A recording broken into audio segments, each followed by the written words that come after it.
ಇಡೀ ದೇಶವೇ ಕಾತುರದಿಂದ ಕಾಯ್ತಾ ಇರುವಂತಹ ರಾಮೋತ್ಸವಕ್ಕೆ ಕೌಂಟ್ ಡೌನ್ ಶುರುವಾಗಿದೆ.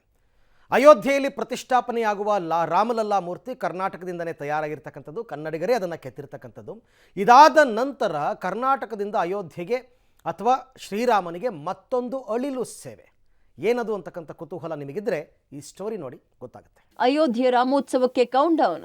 ಕರ್ನಾಟಕದಿಂದ ಶ್ರೀರಾಮನಿಗೆ ಅಳಿಲು ಸೇವೆ. ಬೆಂಗಳೂರಿನಿಂದ ರಾಮನೂರಿಗೆ ಅಳಿಲಿನ ಪುತ್ಥಳಿ.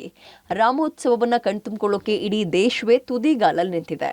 ರಾಮಲಲ್ಲಾ ಮೂರ್ತಿಯ ನಂತರ ಕರ್ನಾಟಕದಿಂದ ರಾಮನಿಗೆ ಮತ್ತೊಂದು ಸೇವೆ ಮಾಡಲಾಗಿದೆ.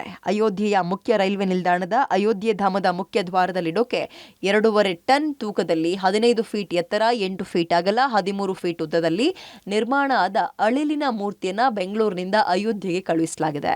ಭಾರತೀಯ ರೈಲ್ವೆ ಇಲಾಖೆಯ ಕಾಂಟ್ರಾಕ್ಟ್ ಆಧಾರದ ಮೇಲೆ ಕಲಾವಿದ ಕಲ್ಯಾಣ್ ಎಸ್ ರಾಥೋಡ್ ಈ ಅಳಿಲು ಪುತ್ಥಳಿ ನಿರ್ಮಿಸಿದ್ದಾರೆ. ಸುಮಾರು 2.5 ಟನ್ ಕಾಟನ್ ಸ್ಟೀಲ್ ಅನ್ನ ಬಳಸಿ ಬೃಹತ್ ಅಳಿಲಿನ ಪುತ್ಥಳಿ ನಿರ್ಮಾಣ ಆಗಿದೆ. ಕಾಟನ್ ಸ್ಟೀಲ್ ಬಳಸಿರೋದ್ರಿಂದ ಈ ಮೂರ್ತಿ ತುಕ್ಕು ಹತ್ತುವಂತಹ ಸಾಧ್ಯತೆ ಕಡಿಮೆ ಇದೆ. ಮೊನ್ನೆಯ ಅಳಿಲು ಪುತ್ಥಳಿ ಹೊತ್ತ ಟ್ರಕ್ ಅಯೋಧ್ಯೆಯತ್ತ ಹೊರಟಿದ್ದು ಜನವರಿ 11ರಂದು ಅಯೋಧ್ಯೆ ತಲುಪುತ್ತೆ. ಕನ್ನಡದಲ್ಲಿ ಅಳಿಲು ಸೇವೆ ಅಂತ ಹೇಳ್ತಾರಲ್ಲ, ಅದಕ್ಕೆ ಯಾಕೆ ಯೂಸ್ ಮಾಡಬಾರ್ದು ಅಂತ ಯೋಚನೆ ಒಂದು ಬಂತು.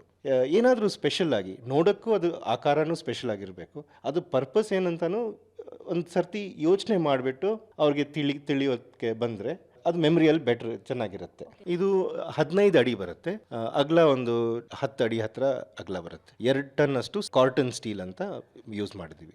ಅಯೋಧ್ಯ ರೈಲ್ವೆ ಸ್ಟೇಷನ್ ಮೇನ್ ಏಟ್ರಿಯಮ್ ಅಲ್ಲೇ ಇನ್ಸ್ಟಾಲ್ ಆಗುತ್ತೆ. ಅದು 12ನೇ ತಾರೀಕಿಗೆ ಅಲ್ಲಿ ಸೇರುತ್ತೆ. ಒಟ್ನಲ್ಲಿ ಶ್ರೀರಾಮನ ಊರಾದ ಅಯೋಧ್ಯೆಗೆ ಕರ್ನಾಟಕದಿಂದ ಅಳಿಲು ಸೇವೆ ಸಂದಿರೋದು ರಾಮಾಯಣದ ಅಳಿಲು ಸೇವೆಯನ್ನ ನೆನಪಿಸ್ತಾ ಇದೆ. Aruna, public TV, Bengaluru.